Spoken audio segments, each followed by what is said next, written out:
Kia ora everyone, some really cool LEGO Marvel news has been circulating the internet recently. I'm a couple days late here, but I do have some thoughts both of excitement and concern that I wanted to get across. So we've got some cool information on some upcoming LEGO Marvel superhero sets, some of which we have already talked about here on this channel. So this video here will be sharing some confirmation and some updates because some things have changed, like I always say. Take everything here with a grain of salt though, because things are always subject to change. All of my information here is coming from Ash and Flash's video, who is reporting from some notable news sources in his video. There are timestamps down below for all those who just want to go skipping around. Let's get started. Starting with an update for the Fantastic Four set that's releasing this year. This was one of my most anticipated sets and I briefly covered it in the last video, but now we've got some more confirmation info. Set 76316 Galactus vs Fantastic Four. The piece count there remains the same at 427 pieces total, and the price is said to still be 60 USD, so I've estimated between 100 to 120 NZD. The release date for this is said to be June 1st, 2025. Now, originally I'd heard rumors that this was supposed to be a comics-based set, and a movie set would be releasing a little bit later. I thought that seemed legitimate to me, weirdly enough, because LEGO would just use the special parts here also for the movie figures, but wishful thinking really. It's not likely that they would want to have two Fantastic Four sets on shelves at the same time so close together. No, unfortunately the only set that we'll be releasing is an MCU based set, no comic set releasing for 2025. I'm disappointed to hear that news. I have waited all these years for Fantastic Four to be in a LEGO set, and the first time that they're releasing is going to be in an MCU movie set. It tells me that we could have had them years ago had Marvel just kind of sorted their shit out earlier. The figures included are the main family members, all of which will be appearing as minifigures though, and they are said to be including something unique that makes them stand out from one another. So unfortunately, Thing will not be appearing as a big fig here. He will be a minifigure, and he's said to include the big hands, which I'm assuming are these ones on screen. He should look a lot like the Underminer from the Incredibles line. So it is cool to have some confirmation on this. I'm not interested in the set anymore, it's not what I was wanting, so there's no need to really sell me on this. I'm assuming this will probably be a good selling item for a lot of people out there. My fingers are crossed then that leads to a comic set which I can pick up later on. The next set here is very intriguing for, I would assume, almost everyone watching this video. Set 76321 Spider-Man 2 Train Battle. This one here releases in August, which is quite a ways away. 393 pieces in total here, and the price point is 50 USD. I'm estimating between 90 to 110 NZD then, like the recently released and very controversial Spider-Verse set. So, something has clearly happened with LEGO and their licensing group where now they are considering, or seemingly confirmed, to be making sets outside of the MCU. We can finally maybe go backwards to some of these 2000s releases. I don't know if it was a LEGO decision or if it was a licensing thing that was prohibiting them from doing it. Whatever the case, it's very exciting stuff though. I'll get my negative thoughts out here first. I'm not sold on the price point or the piece count there. People seem to be forgetting about that Spider-Verse set, which only has 18 less pieces, so my concern here is that this will be the new norm. A less than $400 pieced set based on one of the Spider-Man movies for almost 100 NZD. That Spider-Verse set, as controversial as it is, does seem to be selling despite the complaints people have with it on its price and size.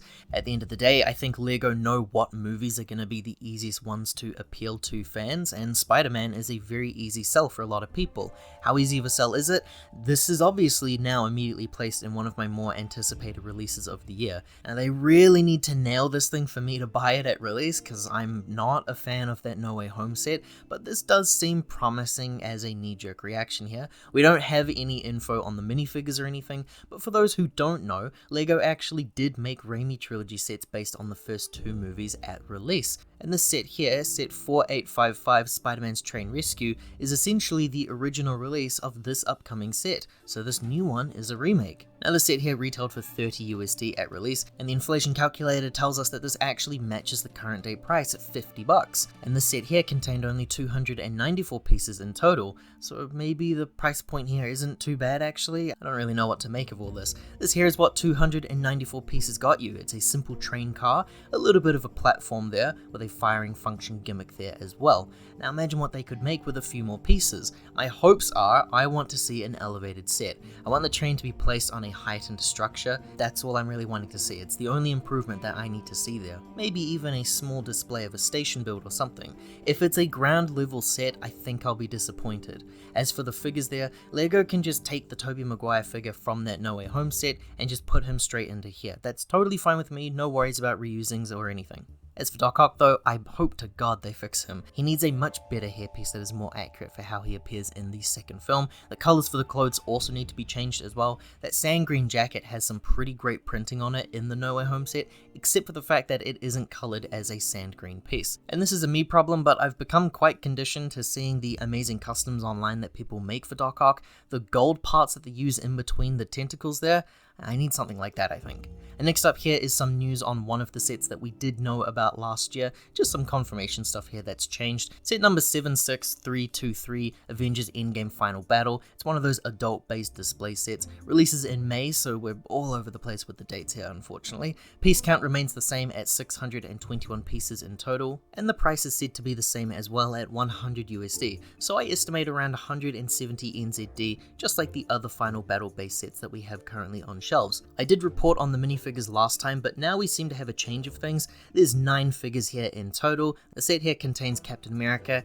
and Iron Man with a sword and shield accessory, 1 Chitauri minifigure, Ant-Man as a minifigure for the first time in quite some time, Scarlet Witch and Doctor Strange, the Iron Spider for the first time since 2018, Black Panther again, and finally Falcon with some stud shooters. There is also a big fig of Thanos included here, likely the same one that we've been seeing in some other sets, and part of the build also contains an Ant-Man build as Giant Man. Some are reporting that it's the same scale as the mech, like from Ninjago or the Marvel mechs, though others are saying that it is going to be similar to the one we see in the Civil War Airport set. The rest of the set is said to be just rocks and debris, so in my eyes it makes sense then that it would just be a copy-paste of the Civil War set.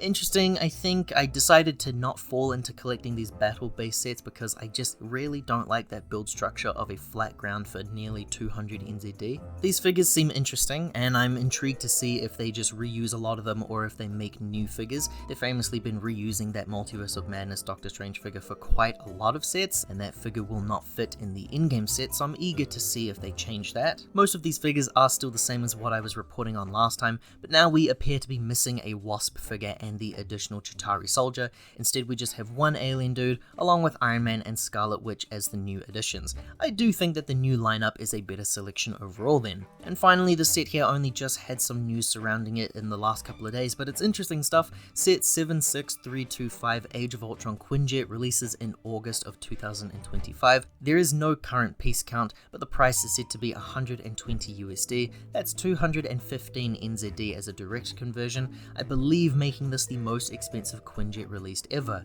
I just bought the Avengers 1 Quinjet set and I covered it on this channel a few months ago. So we're getting another Quinjet set. That's not super interesting on its own, but clearly these things sell with people. I have to assume that part of that must be the military-esque design from a company who are usually very anti that sort of thing. It being based on Age of Ultron is what makes this more appealing for me. I do really love that original set, even though I don't have it in my collection tragically. The white and blue color scheme there is a lot more targeted towards me rather than the boring grey one that we usually get, though taking a look at the source material there, I think it's possible that they might make it look a bit more grey than white, so we'll just have to wait and see. Now, people have already shared their excitement for this online because it's being reported that Quicksilver will be included in the set. He remained exclusive to just one set back at release, similar to Scarlet Witch, but he never had any re-releases down the track, whereas she has had plenty. That's very cool, and I hope to see some really nice remake of some other characters there. They do still have that battle set on shelves right now, so I can see a couple of re-releases from the Avengers right there. It's pretty cool to see Age of Ultron back in the limelight again. Hopefully we get some cool Ultron figure there as well.